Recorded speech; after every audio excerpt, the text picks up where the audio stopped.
Good day everyone, I'm Christina Resco and I'll be your student teacher for today. So before we go into our discussion, let's first have a short activity.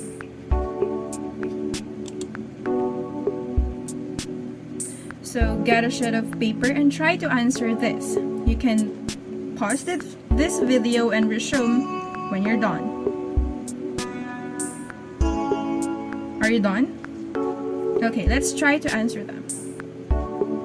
Okay, the word biking, hiking, swimming, running, and climbing have the same grammatical pattern with the word canoeing, rafting, sailing, and camping. So today we're going to tackle about parallel structure. So before anything else, let me first read the intended learning outcomes for today's discussion. First, you shall be able to recognize faulty parallels in words, phrases, and clauses.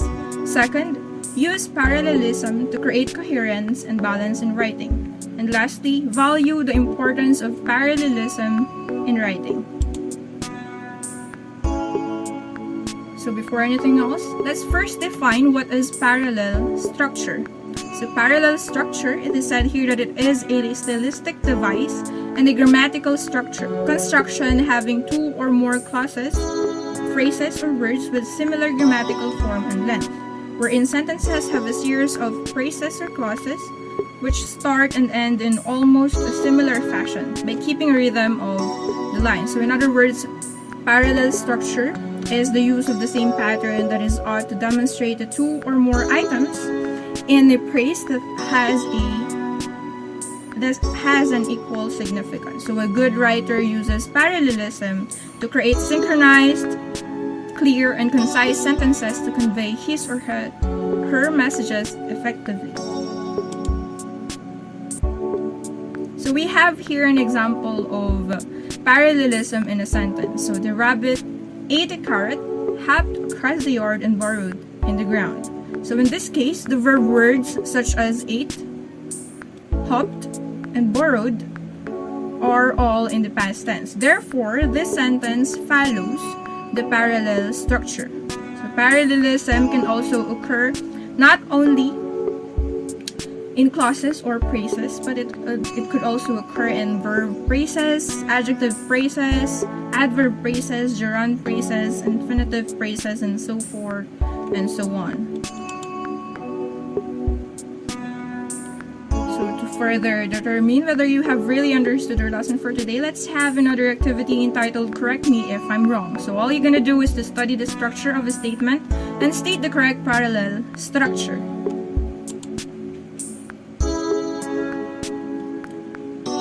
So we have here the first statement is we all need to exercise regularly, good nutrition, and proper sleep. So all you're gonna do is to make this statement have the adjective phrase joined by coordinating conjunction and. So as you can see, the first phrase, which is to exercise, is a verb phrase, while the two underlined phrases are examples of adjective phrases. So we need to transpose it from verb to adjective phrase to have a parallel structure. So what's the answer? So we all need regular exercise, good nutrition, and proper sleep. Another one. I want to swim, to surf as much as I want hiking with my friends.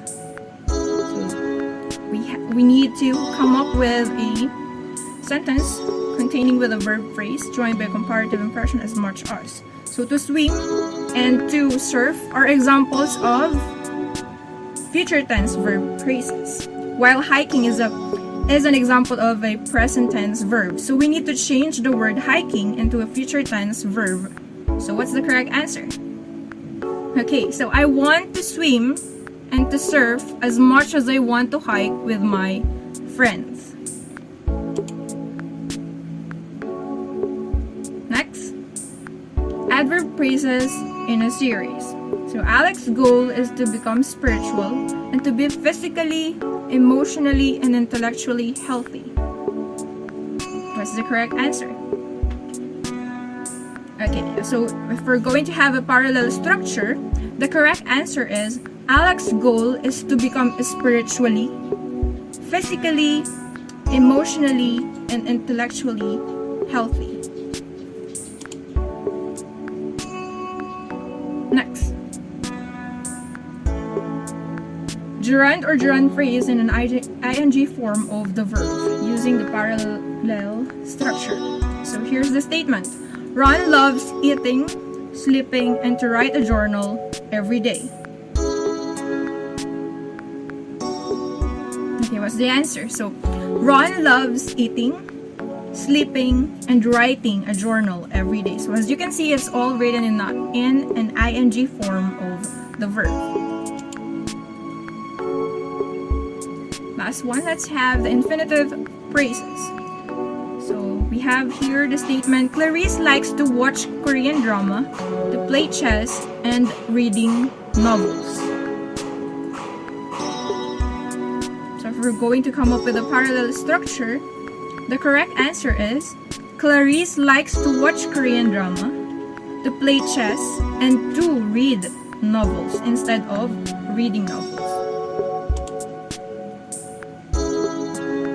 Okay, so this time for your activity, the three groups that I've divided earlier are going to have an assigned task. So first, the group 1 will write a short poem about the COVID-19 using parallelism, while the group 2 will analyze the picture given and describe it using parallelism. And lastly, the group 3 will construct a dialogue about face-to-face classes using the parallelism. So don't forget that your outputs must be presented on the class next meeting. So to end our discussion, I want you to ponder this question. What do you think is the importance of parallel structure or parallelism in our daily lives?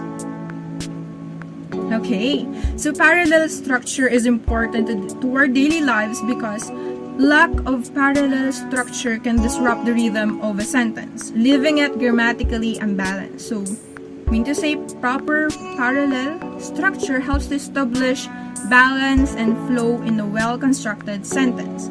So the alignment of related ideas supports readability and clarity, which is very important in both written and oral communication.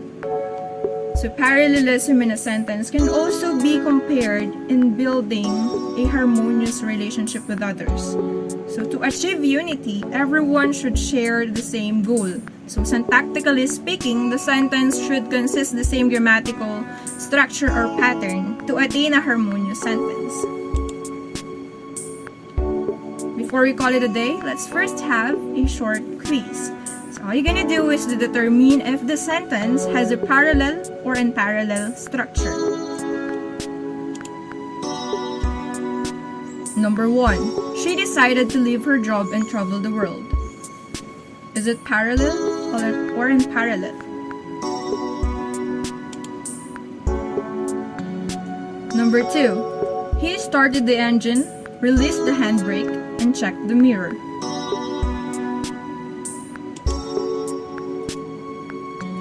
Number 3.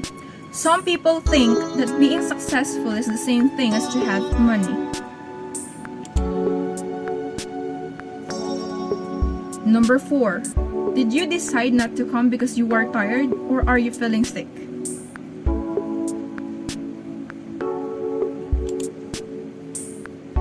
Number 5. She was disappointed not by not only his clothes but also his mannerisms.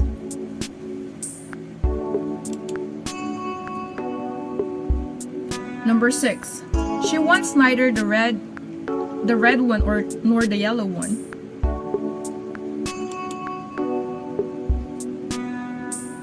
Number 7. When I wake up, I like either walking the dog or to go for a jog.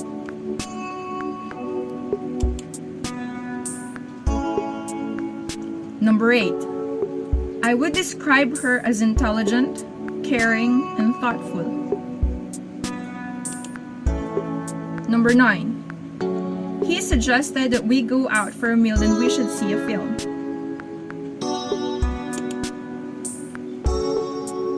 Number 10.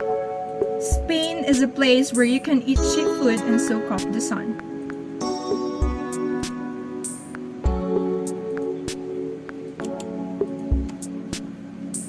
Are you done? Okay, let's check your answers.